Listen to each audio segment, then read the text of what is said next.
नमस्कार, खबरें हिमाचल के में आप सभी का स्वागत है। मैं हूं आपके साथ ऋतुश्री पथरिया। नजर डालेंगे हिमाचल की बड़ी खबरों पर। मणिपुर हिंसा के मामले में 2 महिलाओं को सड़कों पर भीड़ द्वारा नग्न घुमाने और उनके साथ दुष्कर्म की घटना से देश की सियासत में उबाल है।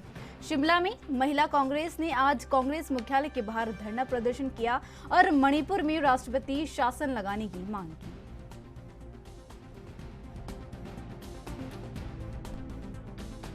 बहुत ही शर्म की बात है और पूरे भारतवर्ष में महिलाओं में क्षोभ है, दुख है कि किस तरह से उन 2-3 महिलाओं को नंगा करके सरेआम घुमाया गया, उनकी इज्जत को तार तार किया।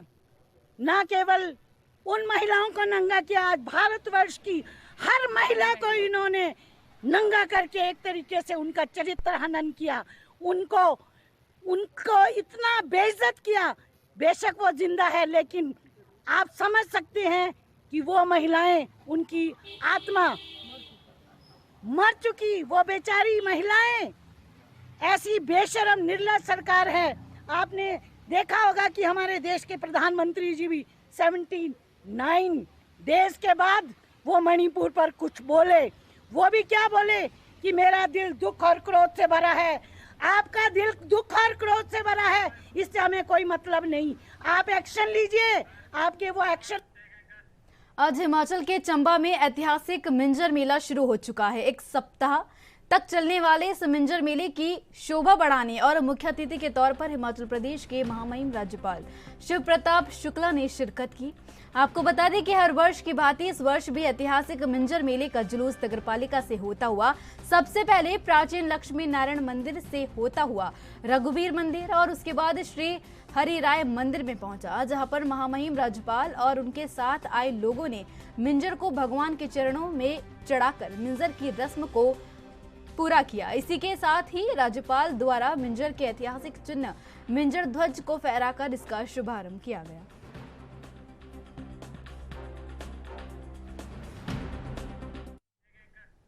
राजधानी शिमला में मिडिल बाजार में रसोई रेस्टोरेंट में हुए धमाके की जांच के लिए नेशनल सुरक्षा गार्ड के अधिकारियों समेत 20 सदस्यीय टीम ने मौके पर पहुंचकर जांच की। 9 घंटे तक एनएसजी की केंद्रीय फॉरेंसिक टीम ने डॉग स्क्वाड के साथ साक्ष्य जुटाए।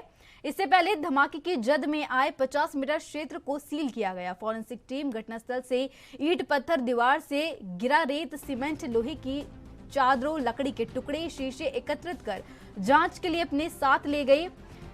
एनएसजी के अधिकारियों ने पुलिस, एसआईटी और स्थानीय दुकानदारों से भी धमाके का फीडबैक लिया। साथ ही घटनास्थल के साथ दुकानों का भी मौका मुआयना किया। के लोग हैं, जैसे आपने कहा कि सिलेंडर का ब्लास्ट था, तो पहले तो मैं आपकी इस बात को काटना चाहूँगा, क्योंकि मुझे नहीं लगता या हमारे बाजार में किसी भी आदमी को ये नहीं लगता कि ये सिलेंडर का ब्लास्ट था।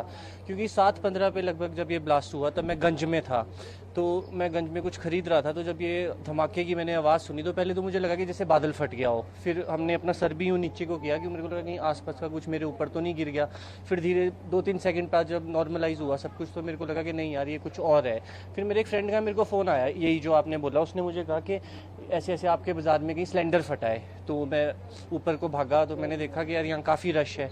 फिर जैसे ही मैं और ऊपर को आया तो मैंने देखा है चाइना टाउन के बाहर काफ़ी भगदड़ मची हुई है। और जैसे कि आप ये पीछे जगह देख सकते हैं, यहाँ कांच ही कांच बिखरा हुआ था, ये ऊपर से सारे कांच नीचे आ गया हुआ था। ये जो आप देख रहे हैं रिपेयर हुआ हुआ है, इनकी दीवार काफ़ी नीचे आ गई हुई थी। तो उसी टाइम फिर हमें भी यही लगा पहले जो आपको लगा इस टाइम कि जैसे सिलेंडर फटा है। तो हमने क्या किया सर, उस टाइम पर जैसे जो लोग यहाँ नीचे दबे हुए थे, मैंने और मेरे फ्रेंड्स ने, बाज़ार के जितने भी मेरे दोस्त थे, हम सब यहाँ पहुँचे और फायर के लोग भी हमारे साथ थे, फायर ब्रिगेड वाले। तो हमने पहले तो वो मलबा हटाना शुरू किया, फिर उन लोगों को रेस्क्यू करना शुरू किया। फिर फायर वालों ने हमारी हेल्प की, इन्होंने हमारे को स्ट्रेचर वगैरह दिए।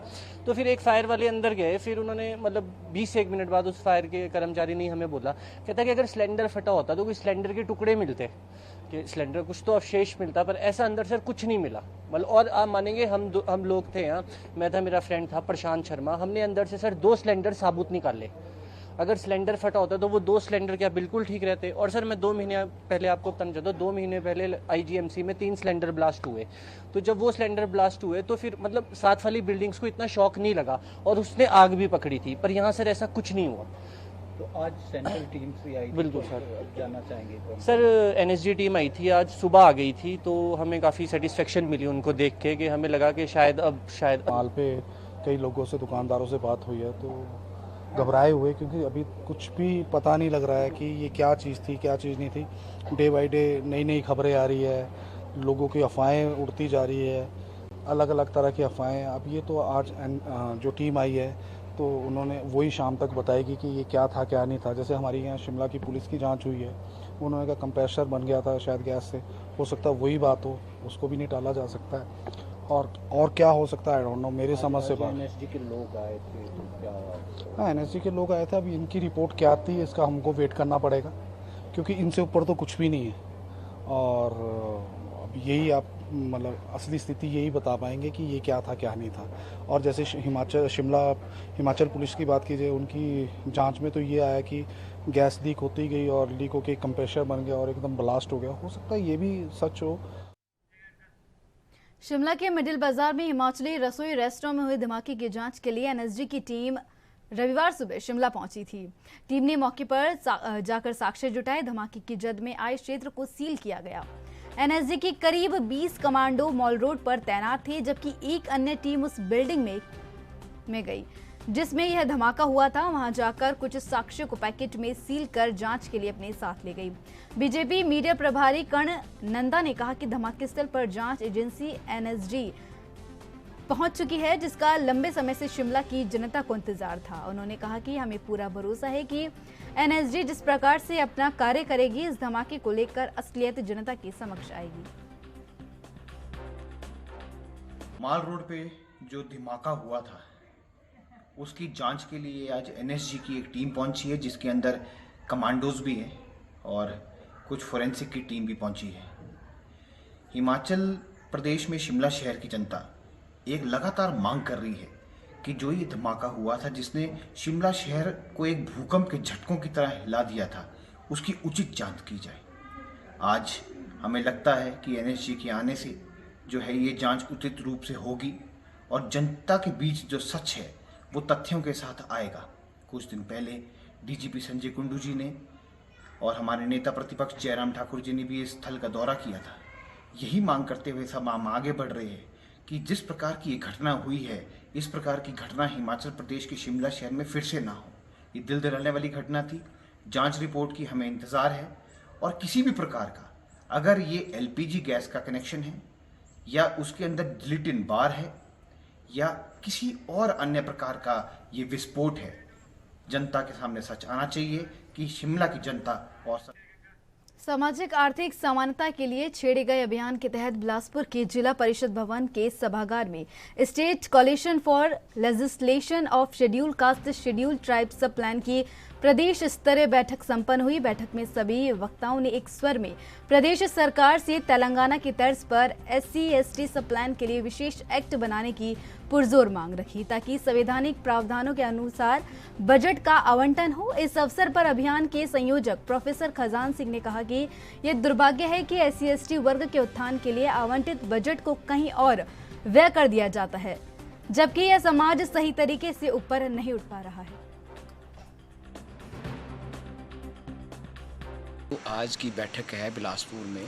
ये पूरा प्रोसेस हिमाचल में 2013-14 से चल रहा है कि नेशनल लेवल पे भी कोलिशन बना था, national coalition on legislation of schedule caste schedule tribe sub plan. उसी के तहत हमने हिमाचल में भी शुरुआत करी है और एक मुद्दा आधारित गठबंधन है और हम ये मांग कर रहे हैं कि तेलंगाना राज्य की तर्ज पे हिमाचल में भी अनुसूचित जाति जनजाति उपयोजना का कानून बनाया जाए।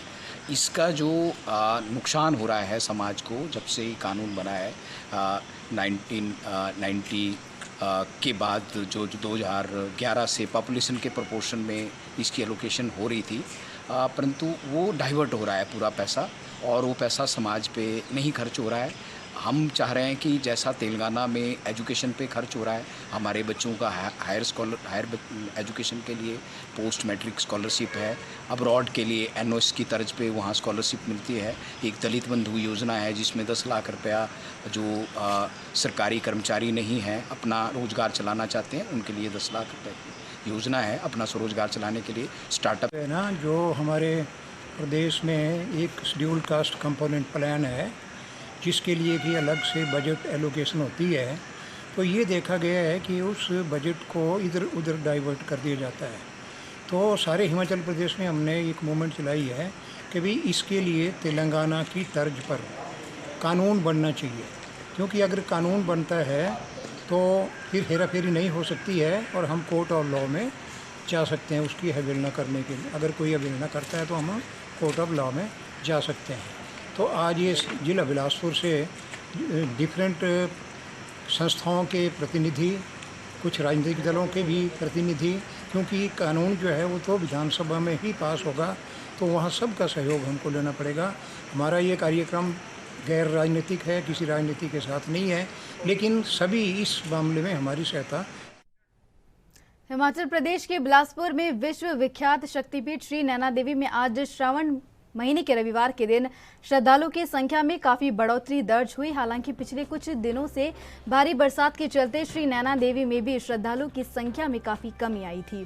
हालांकि श्रद्धालुओं की भीड़ आज दोपहर के समय मुख्य द्वार तक पहुंच गई और होमगार्ड के जवानों और मंदिर के सुरक्षा कर्मियों ने भीड़ पर नियंत्रण बनाए रखा और लाइनों में ही श्रद्धालुओं को माता के दर्शन करवाए।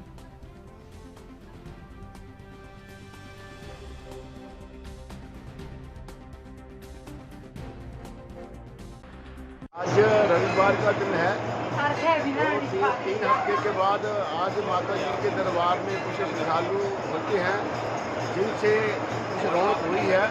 बाकी कई दिन से यात्रियों का आना बहुत कम था। जय माता। और मेरे साथ खबरें हिमाचल की में बस इतना ही। देश विदेश की तमाम और अहम खबरों के लिए देखते रहिए NB न्यूज़। नमस्कार।